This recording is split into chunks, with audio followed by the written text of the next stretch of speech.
Firefox even provides this nice UI that lets you go through and see those, and that might make you think that you could start implementing some of this tofu or persistence of key. Sorry, tofu is trust on first use.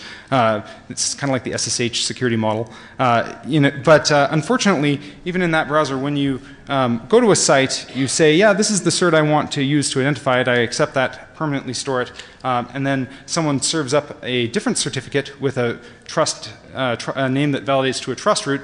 It lets that replace it. So it means you better not have self-signed certs for mail or 192.168.1.2, because attackers with real CA signed certs, which they can get anywhere they want, could easily impersonate them.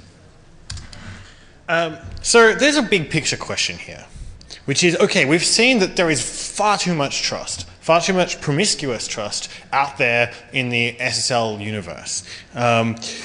And it obviously leads you to ask, so is HTTPS fundamentally broken here? Like, what's going on? And I don't want to reach for that easy answer to say yes. Actually, despite all the Baroque complexity, this system seems to be working surprisingly well for how bad it is.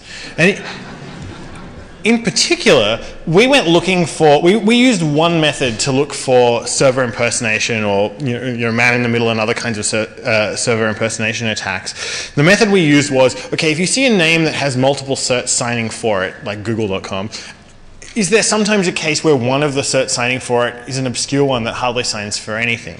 And certainly some of those exist, but none of them look obviously like they're malicious. They might be, but we haven't tested that. So if there is CA certified server impersonation stuff going on, either it's being done with the same kinds of widely used CA keys that everyone is using, that small tail that signs a lot of stuff, and certainly there is going to be some that's like that, or it's being deployed in a non-public way. You can't just go and see it happening by pinging port 443 on a public IP address. You have to be on the right private network, and then it happens to you see the magic cert at that moment.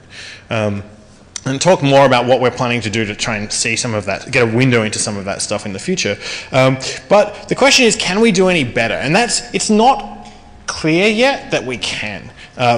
In particular, there are other systems that seem to work pretty well, like SSH.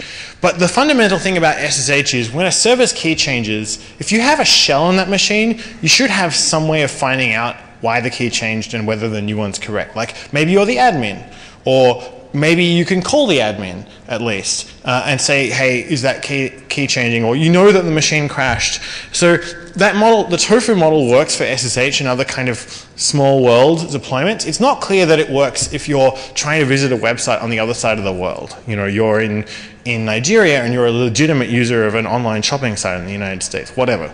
And similarly, there are other protocols like OTR instant messaging does great key authentication, but it's hard to see how you could use that for the web. So what we want to do in the future, certainly as soon as we've done disclosure, we're going to be releasing the data set we've got this far.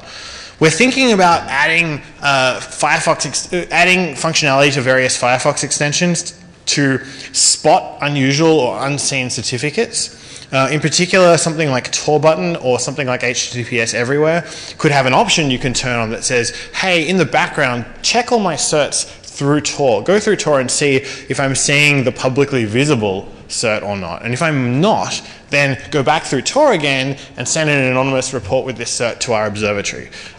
So we're thinking about implementing stuff like that, and who knows what we'll find. Maybe that'll be a DEFCON talk next year.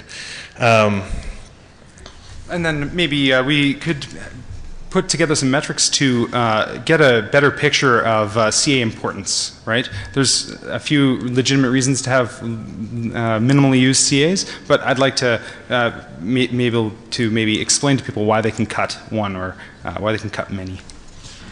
So do we have time for like one or two questions? We do have a question room set up for you for room 113. All right, 113. So questions will be in room 113.